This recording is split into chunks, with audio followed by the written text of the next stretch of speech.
गणेश जी विघ्न विनाशक व शीघ्र प्रसन्न होने वाले देवता हैं। अगर कोई सच्चे मन से गणेश जी की वंदना करता है तो गौरी नंदन तुरंत प्रसन्न होकर उसे आशीर्वाद प्रदान करते हैं। वैसे भी गणेश जी जिस स्थान पर निवास करते हैं उनकी दोनों पत्नियां रिद्धि तथा सिद्धि भी उनके साथ रहती हैं। उनके दोनों पुत्र शुभ व लाभ का आगमन भी गणेश जी के साथ ही होता है।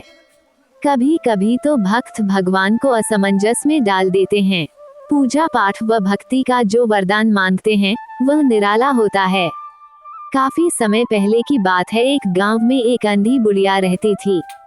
वह गणेश जी की परम भक्त थी। आंखों से भले ही दिखाई नहीं देता था, परंतु वह सुबह शाम गणेश जी की बंदगी में मग्न रहती। नित्य गणेश जी की प्रतिमा के आगे बैठकर उनकी स्तुति करती, भजन गाती व समाधि में लीन रहती। गणेश जी बुढ़िया की भक्ति से बड़े प्रसन्न हुए। उन्होंने सोचा ये बुढ़िया नित्य हमारा स्मरण करती है, परंतु बदले में कभी कुछ नहीं मांगती। भक्ति का फल तो उसे मिलना ही चाहिए।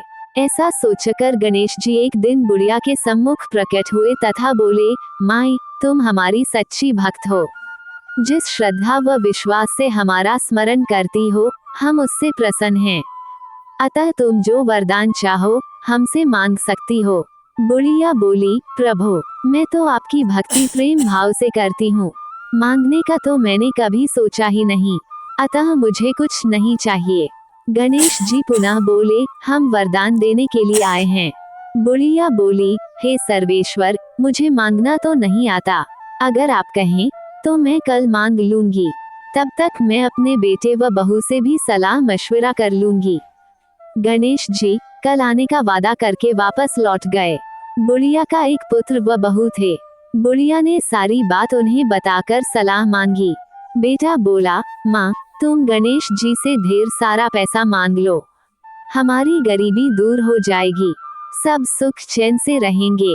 बुढ़िया की बहू बोली, नहीं, आप एक सुंदर पोते का वरदान मांगें। वंश को आगे बढ़ाने वाला भी तो चाहिए। बुढ़िया बेटे और बहू की बातें सुनकर असमंजस में पड़ गई। उसने सोचा ये दोनों तो अपने अपने मतलब की बातें कर रहे हैं। बुढ़िया ने पड़ोसियों से सलाह लेने का मन बनाया। पड़ोसन भी नेक दिल थी। उसने बुढ़िया को समझाया कि तुम्हारी सारी जिंदगी दुखों में कटी है, अब जो थोड़ा जीवन बचा है वह तो सुख से व्यतीत हो जाए। धन अथवा पोते का तुम क्या करोगी? अगर तुम्हारी आंखें ही नहीं हैं, तो ये संसारिक वस्तुएं तुम्हारे लिए व्यर्थ हैं। अतः तुम अपने लिए दोनों आंखें मांग लो। बुढ़िया घर लौट आई। बुढ़िया और भी सोच में पड़ गई।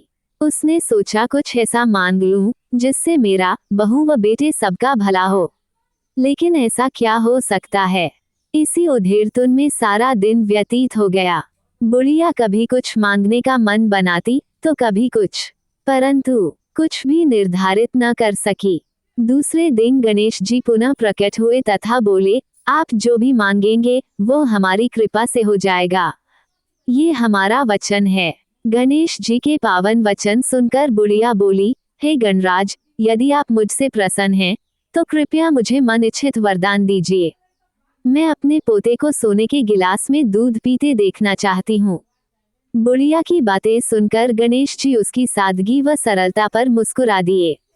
बोले, तुमने तो मुझे ठग ही लिया है। मैंने तुम्हें एक वरदान मांगने के लिए बोला था, परंतु तुमने तो एक वरदान में ही सब कुछ मांग लिया। तुमने अपने लिए लंबी उम्र तथा दोनों आंखें मांग ली हैं। बेटे के लिए धन व बहू के लिए पोता भी मांग लिया। पोता होगा, ढेर सारा पैसा होगा, तभी तो वह सोने के गिलास में दूध पिएगा। पोते को देखने के लिए तुम जिंदा रहोगी, तभी तो देख पाओगी। अब देखने के लिए दो आंखें भी देनी ही पड़ेंगी। फिर भी वह बोले, जो तुमने मांगा वे सब सत्य होगा। यूं कहकर गणेश जी अंतर्ध्यान हो गए। कुछ समय पाकर गणेश जी की कृपा से बुढ़िया के घर पोता हुआ। बेटे का कारोबार चल निकला तथा बुढ़िया की आंखों की रोशनी वापस लौट आई। बुढ़िया अपने परिवार सहित सुखपूर्वक जीवन व्यतीत करने लगी।